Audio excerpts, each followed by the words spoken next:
কলকাতার হোটেলের আগুনে নিহত ৮ বাংলাদেশের মধ্যে ৪ জনই কুষ্টিয়ার একই পরিবারের সদস্য। এ ঘটনায় এলাকায় শোকের ছায়া নেমে এসেছে। এ নিয়ে আরো জানাতে যুক্ত হচ্ছেন সহকর্মী নাহিদ হাসান তিতাস। তিতাস, কি বলছেন নিহতদের পরিবার? জানা, কলকাতায় হোটেলে অগ্নিকাণ্ডের ঘটনায় ৯ জনের মৃত্যুর মধ্যে কিন্তু কুষ্টিয়ারই রয়েছে ৪ জন, অর্থাৎ সাংবাদিক পরিবার রয়েছে। সাংবাদিক দেবাশিস দত্ত, স্ত্রী, তার সন্তান এবং তার শ্বশুর রয়েছে। এই দুর্ঘটনা ঘটেছে এখানে। আমি রয়েছি সেই দেবাশিস দত্তের বাড়ির সামনে। এই বাড়ি থেকেই কিন্তু ৩ আগস্ট দেবাশিস দত্ত তার স্ত্রী এবং সন্তানের চিকিৎসার জন্য কলকাতায় গিয়েছিলেন এবং সেখানেই কিন্তু গত রাত ২টার সময় এসি বিস্ফোরণের ফলে কিন্তু তারা নিহত হয়। আমরা পরিবারের সাথে কথা বলেছি। পরিবার যেটি বলছে যে তারা আজকে দুপুরের দিকে ভারতীয় হাই কমিশনারের একজন সদস্যের দ্বারা তারা ফোন পেয়ে তারা জানতে পারেন যে তারা নিহত হয়েছেন। এখন কিন্তু পরিবারে একেবারে শোকের মাতম চলছে।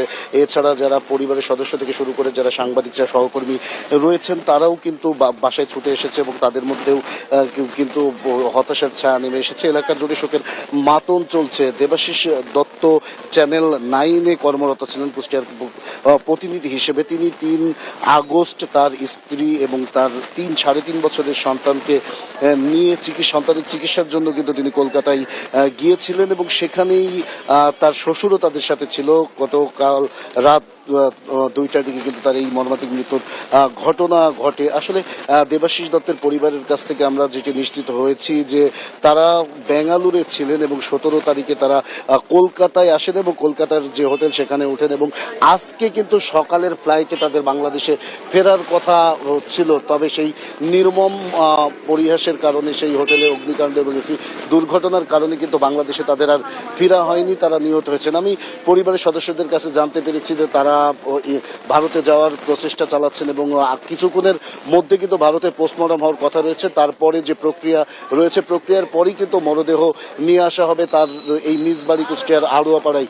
সর্বশেষ আমি বলতে পারি যে তার এখন পরিবারে কিন্তু আরেকটি মেয়ে রয়েছে ৭.৫ বছরের, অর্থাৎ বাবা মার মেয়ে ছাড়া কিন্তু পরিবারে আর কেউ থাকলো না। পুরো পরিবারটি কিন্তু এই দুর্ঘটনায় নিহত হয়েছেন। অর্থাৎ আমি সর্বশেষ বলতে পারি যে কলকাতায় যে অগ্নিকাণ্ডের ঘটনায় যে ৯ জন মারা গেছে তার মধ্যে সাংবাদিক দম্পতি সহ কুষ্টিয়ার ৪ জন রয়েছে।